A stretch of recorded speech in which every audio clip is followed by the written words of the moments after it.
Persoalan flow demokrasi menurut saya Bung Harun persoalan budaya politik. Ini persoalan bangsa kita. Saya nggak lihat soal pertumbuhan ekonomi, bukan persoalan apa yang berkaitan dengan institusionalisasi kelembagaan. Kelembagaan sudah cukup kok. Lembaga politik kita sudah cukup. Partai ada, legislatif ada, yudikatif ada, kemudian penegak institusi hukum cukup kuat, ada KY, ada MK, ada MA, ada kejaksaan. Kurang apa lagi kita? Persoalannya kan itu tadi teman saya di depan, persoalan mentaliti bangsa ini. Ada puisi karya Mahathir tahun 2000 ya, merubah Malaysia dari negara orang Melayunya itu jadi buruh getah di perkebunan dan buruh sawit gitu. Karena yang jadi amkenarnya orang Cina sama orang Inggris. Dalam waktu Mahathir berkuasa dari tahun 80 sampai 2000 dari 85 ya, 23 tahun dia berkuasa itu. Dia pidato di depan parlemen Malaysia. Dia kebukakan itu keberhasilan Malaysia. Seperti Habibie juga main statistik ya. Tapi kejujuran Mahathir ada di situ. Dan ini nggak ada di presiden kita sekarang. Maunya bagus semua gitu kan. Amerika Mahathir. Dari seluruh keberhasilan Malaysia ada satu yang belum bisa rubah dari rakyat saya ini. Mentalitas orang Melayu mudah lupa. Sama di sini juga mudah lupa. Kalau jadi partai oposisi kenceng dia. Kalau jadi partai penguasa ngumpet. Dan jangan sekali-sekali teman-teman punya harapan besar hanya kepada pergantian presiden. Saya orang yang tidak terlalu ekspektasi, tapi saya mendukung perlu adanya perubahan. Tapi jangan mimpi ya. Perubahan itu diperlukan apa? Diperlukan gerakan nasional, bukan bergantung pada pemimpin. Pemimpin itu pengatnya, ujung tombak, dia mesti teladan. Dalam konsep demokrasi itu, maka pemimpin adalah melayani, bukan dilayani. Selama pemimpin itu ingin dilayani, selama pengurus partai itu ingin dilayani, selama ketua partai ingin dilayani, bullshit demokrasi. Yang ada oligarki lagi.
Ya, kalau kita bicara pro demokrasi itu kan ada indeks demokrasi.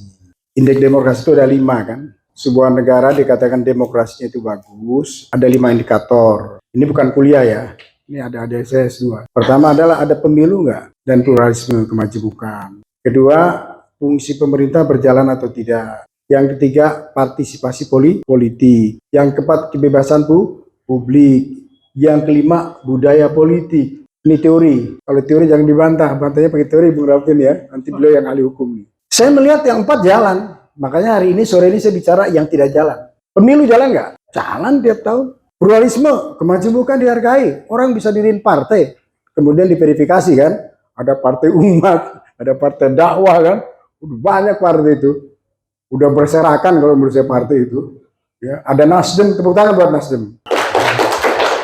Ini karena di gedung Nasdem, kalau di gedung yang lain, jangan juga buat yang lain ya. Sederhana aja kalau saya kan. Yang ketiga, partisipasi politik tinggi. Apalagi ada bansos. kenceng itu ke dekat kotak apa TPS. Mau dibilang itu mobilisasi, enggak, partisipasi kok. Ya, kalau perlu kiri kanan diambil dari partai A dapat sekian, partai B harusnya ambil terus gitu kan, partisipasi. Kemudian apa? Kebebasan publik. Siapa bilang nggak bebas?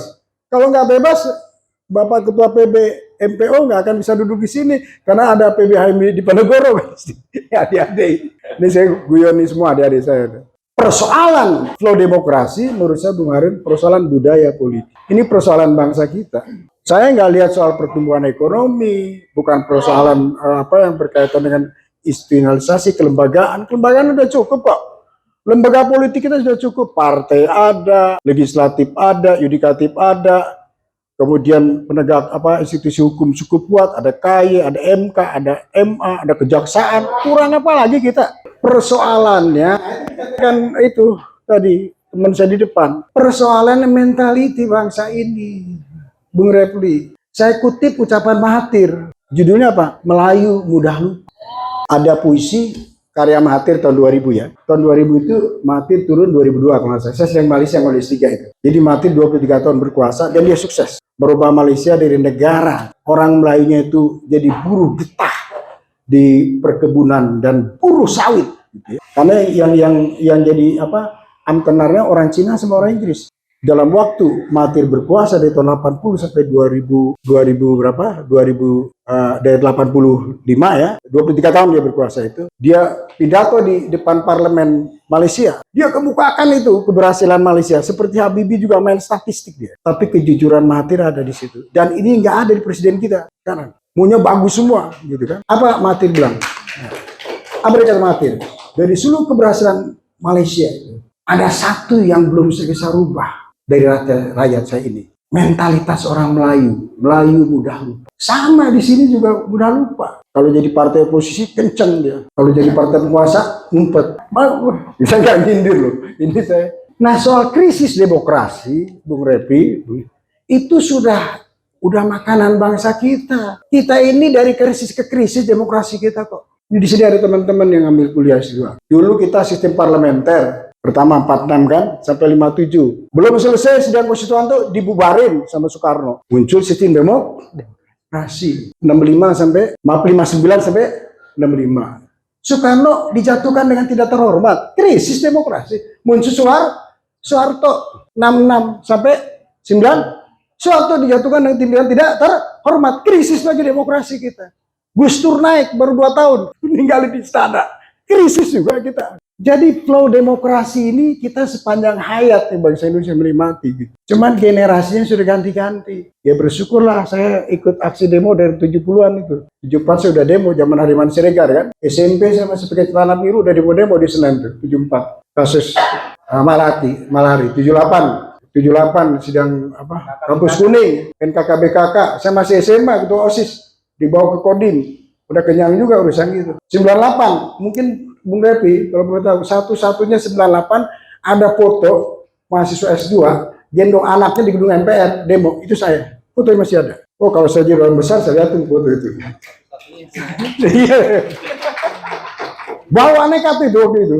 Saya bawa anak saya yang sekarang di Jepang ngambil S2, S3. Kembali tadi. Jadi bangsa ini selalu masuk dalam lubang yang sama. Krisis demokrasi. Persoalan ini bukan persoalan ekonomi. Tentu itu ada variabel, nanti Bung Harun yang bisa nanya. Persoalan hukum, Bung Harun yang jagonya, Sakti. Saya bicara budaya politik ya. Ini persoalan mentality bangsa kita. Nah, saya setuju sama Ade tadi, Ade saya sayang itu, kita perlu membangun kesadaran politik. Enggak lagi sekarang, keberanian politik sekarang. Bukan kesadaran, udah sadar kok. Berani nggak merubah. Hanya itu saya setuju dengan jargon kita perubahan. Perubahan itu bukan kesadaran, ini keberanian sekarang. Udah sadar semua yang ada di sini udah sadar ya. Berani nggak berubah, berani nggak berbuat, berani nggak berteriak, gitu kan? Bahwa harus berubah, kan begitu. Itu diperlukan apapun guard ujung tombak yang tangguh. Nah diperlukan pemimpin yang memang dia ingin berubah, tapi bukan perubahan individunya yang nggak jadi presiden. Hati-hati itu, ini politik. Bung Harun bisa aja calon presiden. Kita berubah, yang berubah pengaruh jadi presiden, kita ditinggalin gitu kan. Bukan itu kan. Sistemnya mesti berubah. Mentalitinya mesti berubah. Diperlukan pemimpin yang punya integritas tinggi. Ya, keberanian itu. Kalau saya pinjam di Turki Erdogan lah.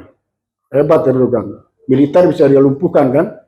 Itu nomor satu kan. Turki kayak Indonesia kan. Turki kan kayak rejim Orde Baru militer. Mesir militer kan.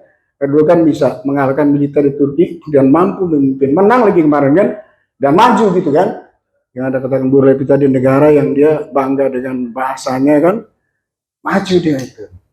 Nah ini diperlukan pemimpin yang punya integritas itu, karena persoalan Indonesia ini sangat kompleks. Bicara budaya politik, bicara mentality. Dan jangan sekali-sekali teman-teman punya harapan besar hanya kepada pergantian presiden.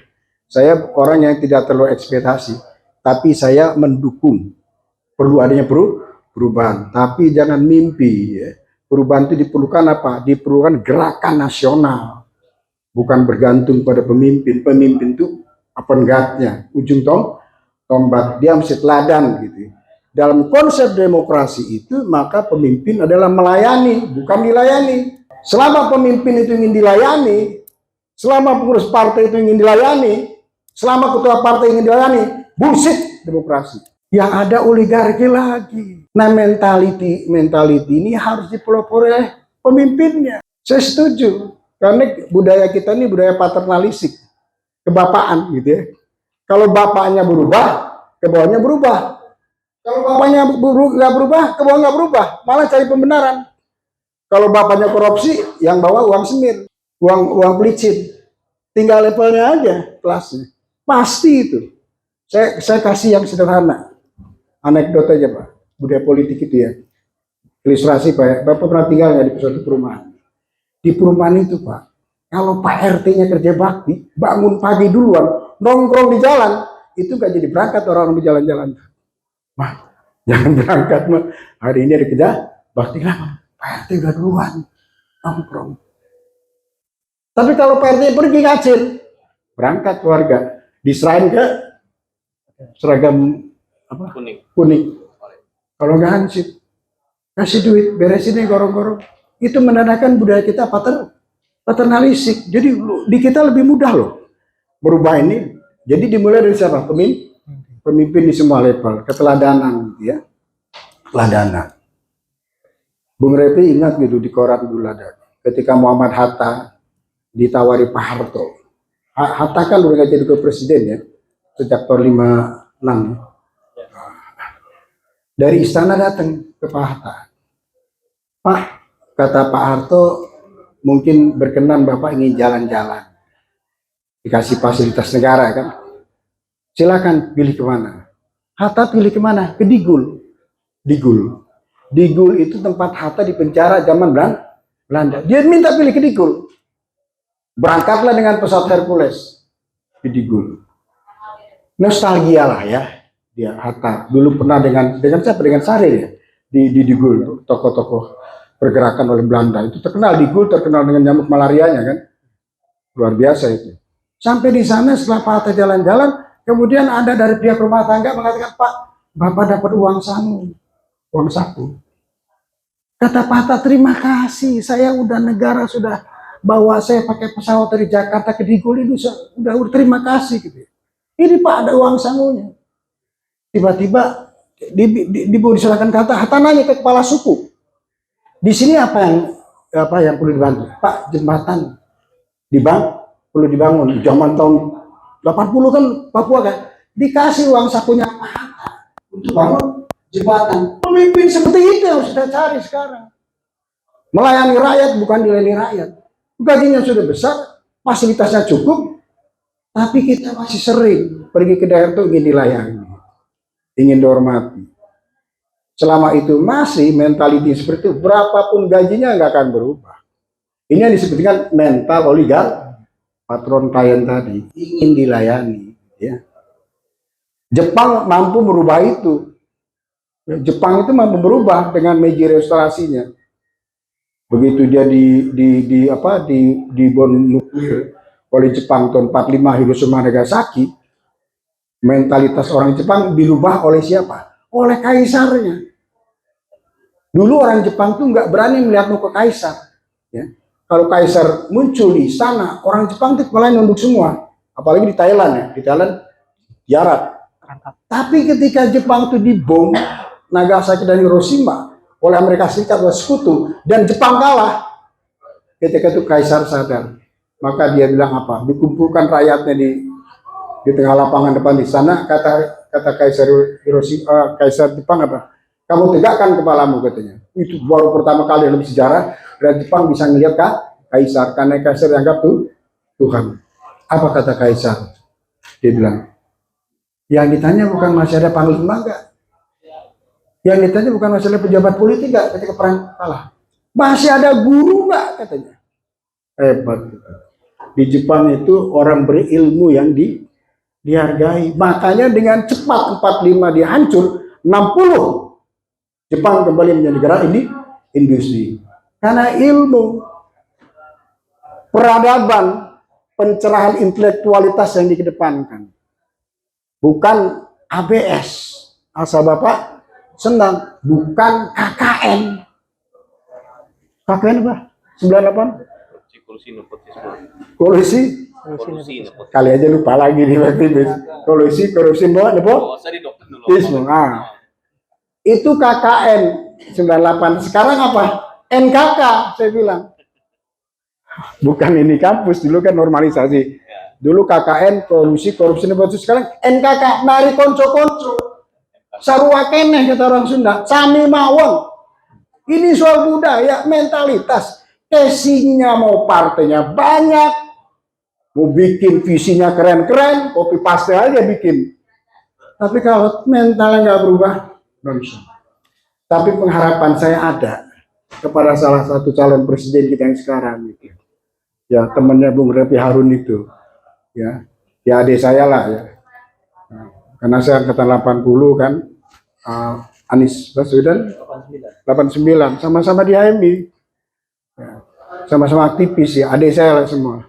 Beliau saya tahu integritasnya bagus, ya. Jujur, ya. Kekayaan aja kemarin cuma berapa itu? 10 miliar, kalah sama Refli. Refli itu YouTuber itu. Berapa ya? 10 miliar kan di Jakarta itu rumah satu juga di daerah Tebet agak minggir ke pasar Minggu dikit. Tebet aja udah 20-30 miliar sekarang. Kecil. Luar biasa, gubernur DKI itu serasa presiden dia, fasilitasnya luar biasa. Jadi kunci saya ada budaya politik ya. Kalau soal hukum nanti Bung Refli ahlinya, saya harus belajar dari beliau. Kalau soal partai beliau ahlinya. Saya bicara budaya politik. Jadi indeks demokrasi kita itu kalau kita lihat ya sampai 2021 itu anjlok. Yang paling parah apa? Budaya politik 4,7 kan? Saya cek itu. Ya. Sementara negara Malaysia sampai 7, sekian. Timur Leste aja 7, sekian loh budayanya.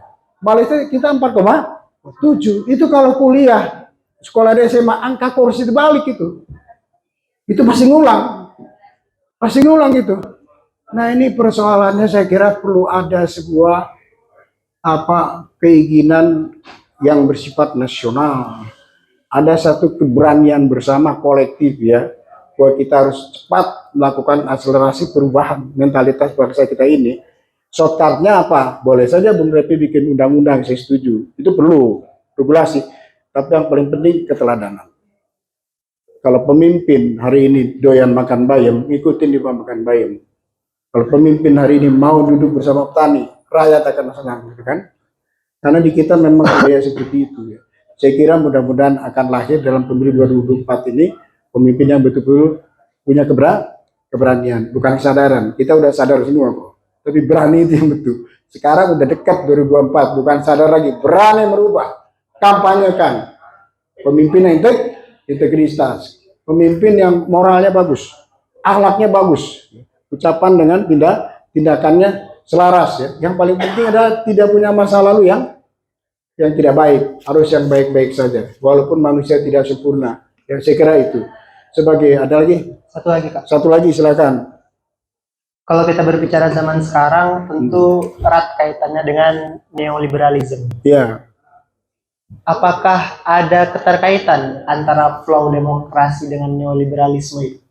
Apakah neoliberalisme itu bentuk dari cacatnya demokrasi Indonesia sehingga banyak angka pengangguran dan sebagainya, apa gimana, Pak? Ya, jangan suka nyala-nyalain neoliberalisme lah. Di negara maju kan neoliberalisme biasa-biasa aja. Ini soal kita ini gagap demokrasi bangsa ini. Gagap berdemokrasi. Jadi terjadi plot democration itu. Masyarakat rakyat bingung. Sebingung ucapannya Rinto Harahap dalam sebuah lagu. Buah semangka berdaun sirih. Pernah nggak dengar lagu itu? Buah semangka berdaun sirih. Kita ini yang nyanyikan Budi Pesolima, tapi atau aktor intelektualnya Rinto. Bisa lengkap nggak mananya? Buah semangka berdaun sirih. Mana ada buah semangka berdaun sirih? Di Indonesia bisa. Ya, coveringnya demokrasi, semangka, ya, daunnya sirih, oligarki. Itulah negeri kita. Hebat negeri Indonesia ini, apa saja bisa. Ini kita selalu di wilayah abu-abu gitu ya, tidak tegas. Contohnya sekarang, kalau dikatakan tidak, kita demokrasi kita bagus, ngapain tiap 5 tahun ada revisi undang-undang pemilu? Kalau bagus dipertahankan undang-undang yang ada dong. Kalau memang betul demokrasi itu stabil, kenapa ada bisik-bisik perpanjangan jabatan presiden? Tidak ada masalah gitu. Kita nggak konsisten gitu ya, saya kira. Nah yang terakhir itu saya ingin katakan kembali ke Undang-Undang 45, ya pernyataan itu mudah. Gitu. Dulu juga Parto kan 45 kan, gitu kan? Karena pada 45 Parto berapa tahun berkuasa? 32 tahun. Ini persoalan mentalitinya. Gitu. Mental itu dirubah dengan 2 cara. Shortcutnya keteladanan pemimpin, kemudian long time-nya sistem pendidikan kita harus dirubah. Bagaimana menempatkan menempatkan kurikulum itu, kejujuran itu yang utama, akhlak itu yang utama, bukan angka, gitu ya. Kan sekarang yang utama tuh angka kan, angkanya berapa, nilainya berapa, nggak tahu dia boleh nyontek. Jadi di negara maju itu yang diutamakan kejujuran. Bagaimana dia mau baris berurutannya, mau antri, itu kan soal kejujuran, soal kesabaran. Di kita soal begitu, apa namanya kalau orang ini Jangan tahu. Jalan pintas nggak tanggung-tanggung, kedukun lagi, percaya lagi sama dukun. Udah dokter profesor masih datang ke dukunnya aja nggak jadi apa-apa, tapi dia percaya ke dukun ya. Mistikisme politik di kita masih bagi pejabat. Bayangkan masih percaya sama dukunnya aja kere, kita percaya sama dia. Jadi mentality kita belum rasional ya.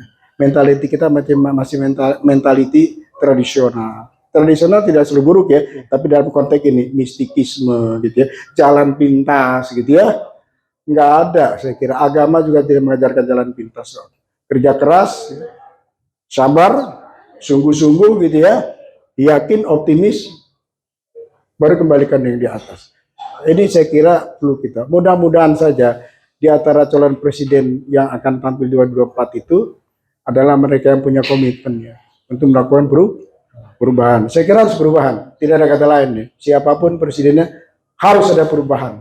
Tanpa itu saya kira kita semakin berada di, apa orang bilang, di alam demokrasi yang abu-abu, yang tidak jelas. Terima kasih.